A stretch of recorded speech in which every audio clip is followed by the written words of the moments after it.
राम नाम अति मीठा है, कोई गा के देख ले। राम नाम अति मीठा है, कोई गा के देख ले।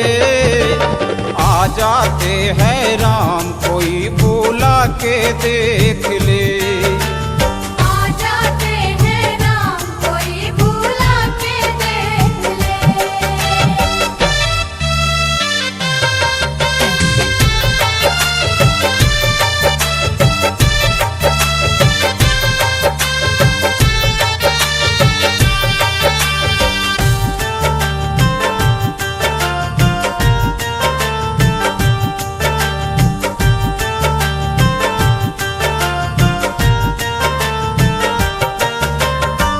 भगवान का मंदिर है, यहाँ मैल न आने देना।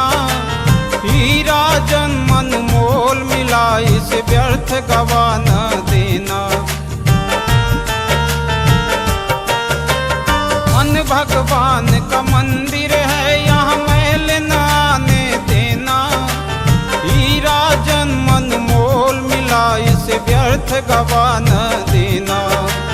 शीश दिए हरि मिलते हैं, लूटा के देख ले।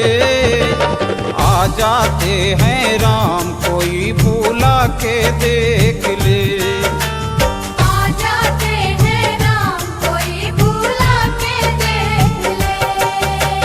राम हे राम, हे राम, हे राम।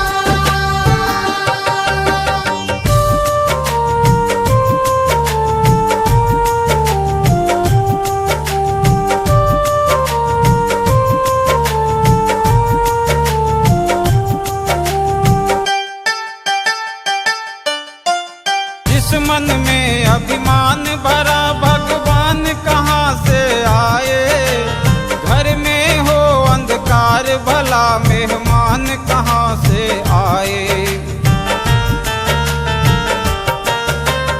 जिस मन में अभिमान भरा, भगवान कहाँ से आए।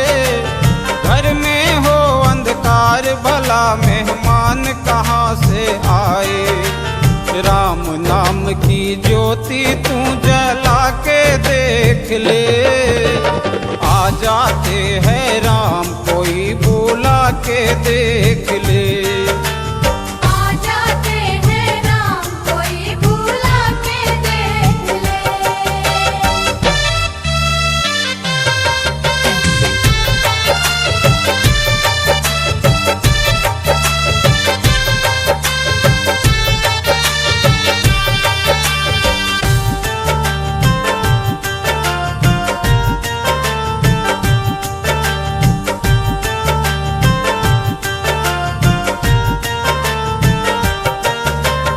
आधे नाम पे आ जाते हो, कोई बुलाने वाला।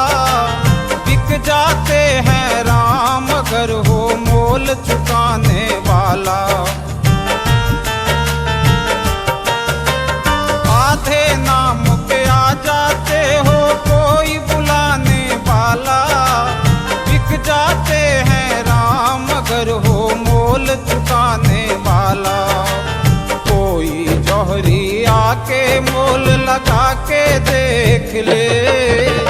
आ जाते हैं राम, कोई भूला के देख ले। आ जाते हैं राम, कोई भूला के देख ले।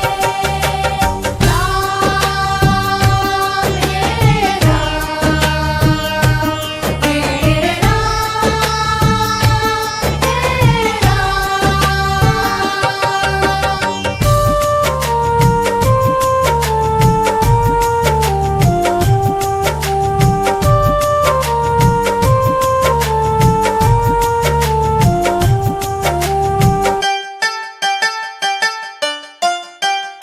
अजामिल गजगनिका ने ऐसी करी कमाई।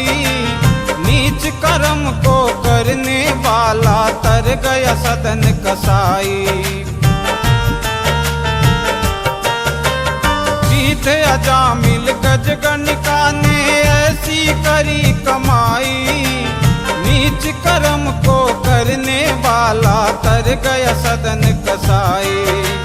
पत्थर से हरि प्रगटे हैं, प्रगटा कर देख ले, आ जाते हैं राम कोई भूला के देख ले। आ जाते हैं राम कोई भूला के देख ले। राम नाम अति मीठा है कोई गा के देख ले, राम नाम अति मीठा है कोई गा के देख ले। आ जाते हैं राम कोई भूला के देख ले।